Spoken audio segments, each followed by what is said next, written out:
Saturday it was really tough. I didn't get any bites until about 3 o'clock that afternoon, and I got one big fish. I got an 89 centimetre flatty on 200 mil, 1.5 ounce soft plastic, just banging it really hard. Like, I'll let it hit the bottom and then just rip it right back up the water column. And I'll find when your lure comes up off the bottom, it'll come up like that and then pause, and then it'll, just before it starts to twitch again, I was finding that's when I was getting a reaction bite out of them.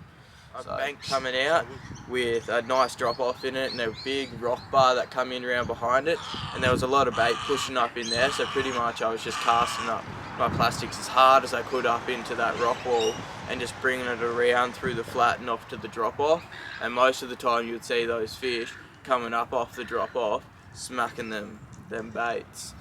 So excellent. So did you find it was the same pattern on Sunday, or? On Sunday the fish were a lot more active. Like, I found in the morning between the light period, they were coming off the flats in about sort of 3 meters of water, and they were right on top of the flat. So I'm not too sure what it was, whether the bait school or stuff was right on the middle of the flat, but I pulled 2 fish off there, 2 90s within half an hour. And then after that, it was just pretty much just working the same deep water column stretch as I was the day before, and just picking the fish up like here and there. Beautiful. About your area, what are you looking for and attributes you're looking for to fish in your local waterway? Yep, in your local waterway, pretty much down here, as we don't have as many canals and stuff up as the Gold Coast boys. So what I'll look for is either a fallen tree that's coming from the bank through alongside the water, and most of the time you'll see the flathead, they'll lie right up against it. And you'll also find if you walk a shallow bank on a low tide, you'll actually see if there's one bit of structure, one bit of log on that whole flat, you'll find majority of your lays are going to be all right along that bit of structure. So that's another good tip for land-based fishers. If you're fishing a whole bank, say 200 meters, and you see that one bit of structure coming into the water or sticking out of the water, try and target that and just pepper that spot as hard as you can, because most of the time those fish are going to congregate to that area, and you will save a lot of time by trying to target the fish at that structural area. Yeah, mate, that's some great tips there, most definitely. I don't pre-fish at all, because I just see it as if you know the fish are in the area and it's one of your regular hotspots, then there's no point in really putting too much more pressure on it if you know the fish are going to be within that area and you got a big time slot on that day. It's not like other comps where you've only got a 4-hour window or so you can find the fish within that area pretty easily and then just target that to get 1 or 2 fish and then move to your other area where you know where you're going to find your big fish. Excellent. Give us a bit of a history on how long you've been flathead fishing for. And I've been flathead fishing for sort of the last 10, 12 years now, hard for the big fish. I was stuck on 63 centimetre was my PB for probably 8 or so years, and then I just decided to go those big lures, like really big, sort of 8, 10 inch, even 12 inch lures, what people were throwing for dews. And I just found those bigger fish, that's what they were chasing. And if they were up on the flats, they were up on there for one good feed, and that was it. They didn't want to chase around little 4-inch size baits. They wanted to get that big 1 kilo bait, and that was it. Yeah. So what's your PB at the moment for? My PB, I'm stuck on 94. I've pretty much caught nearly every fish in the slot limit in between, but I just find that 95 and up, that's your trophy fish, where you get one, and if you're very lucky if you get any more. So what suggestions have you got for someone that's trying to make that step from that, you know, that 50 to 60 as their PB, trying to get back up into that trophy mark over 70 or 80? Over that 70 or 80, I would suggest just going those big lures and not giving up on it, because they do work and they have proven to work. I find if you start on your soft plastics, you're a lot more prone to get that fish in your 70s or 80s. Your glide baits are for those predominantly 90 centimetre plus fish. So I would just either start off with a 6-inch plastic and a half ounce head, and just depending where you're fishing, even in shallow water in 2 foot, you could even go a half ounce head, because when that head hits the sand, it creates puffs out of it. So a lot of the time even you can rip your rod tip down and actually bury that head into the sand, and it will create a big puff trail along it, and it will actually draw the fish into it. Do you think water clarity has anything to do with the success of your catch rate? It has a hell of a lot to do with it. It just depends what depth you're fishing and what part of the column you're fishing. Yep. If you're fishing sort of 3.5-4 meters and shallower, water clarity has a lot to do with it, and same as time of day. Like in your low light periods, you can make a lot more noise and get up in those shallows a lot more without spooking the fish. Yep. And as the day goes on, when the sun goes higher and that water gets a lot more clear, you find those fish move back off and they're a lot more shy. Yep. Okay. Some excellent tips there. Excellent. So you're obviously catch and release. Big advocate for catch and release. 100%. So Yep. Male fish predominantly don't get any bigger than 45 centimeters. So I won't keep anything over 50. 50 is my max limit. Okay. And anything above goes back.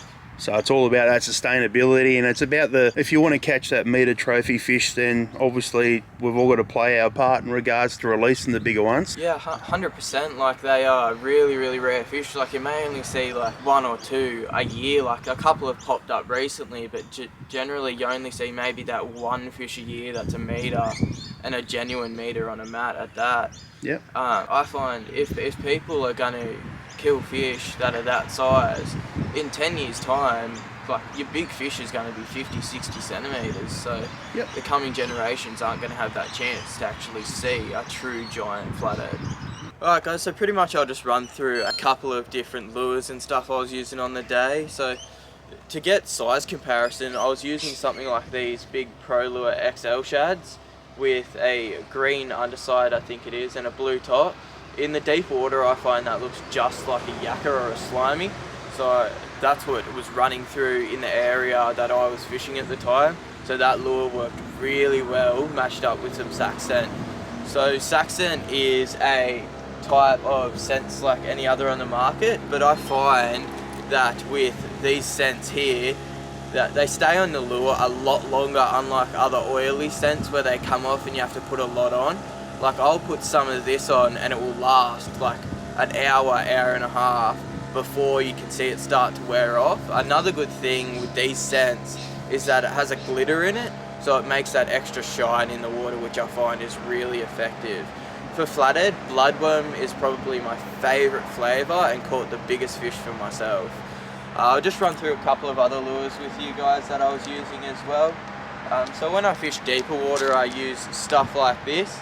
A really, really bright jerk shad, because it gets down in the water column a lot faster than a paddle tail, and you'll find that on the sink it gets right down into that strike zone and you're able to work right through the bottom of that water column where these big girls are laying to ambush predators. I've got 2 more lures here that I'll just show you. So this is a 7-inch diesel minnow in a brown colour. I find that silhouette gives off really, really well in low light and clear water. These power baits here, you'll find with the thicker tail that it will swing side to side. So also what another option you could do is put like a 2-ounce jig head on this one and just slow roll him through the flats or deep water. It doesn't really matter what column you're fishing these plastics in, they'll always work. With that heavier head, slow rolling is really, really effective. Okay guys, so this is my heavier outfit to give you guys an insight on how heavy I actually fish for these big flathead. So this is a spin setup I've got. It is a 5000 arc with 40-pound Tasline on it, and the rod is an 8-foot PE 2 to 4 Saltiga. So it's a C80 MS, and it's a beautiful rod, and I find you can pull those fish right out of the structure or in the mangroves if that's the kind of structure you're fishing off the banks before they can bury you. I've had a lot of fish bury me and just not be able to stop them. Last year's, I think my 89 I thought it was actually a jack because it pulled so hard.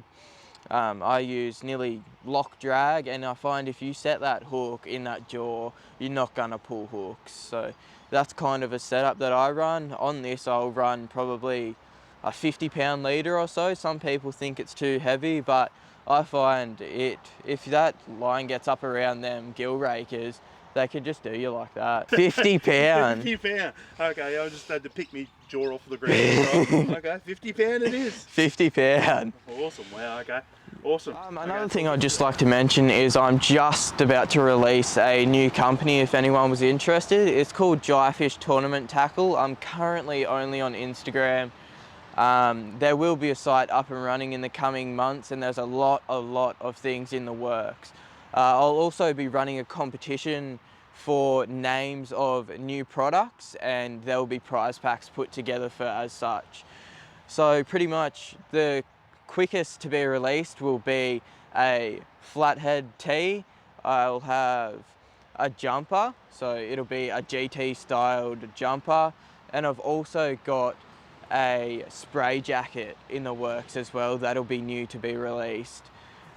There's a vibe that's coming out very soon and will be prototyped before it's released to you guys, just to make sure it is all intact and the quality is up to scratch for, of course, these big flathead, dew, many other species. The size, how I was talking about big flathead, the vibe is going to be a 195 and will be between 70 to 80 grams, just depending. So that's another thing. So if you jump over to Instagram at Jaifish Tournament Tackle, you feel free to shoot me a message of what's going on and release dates and that kind of thing.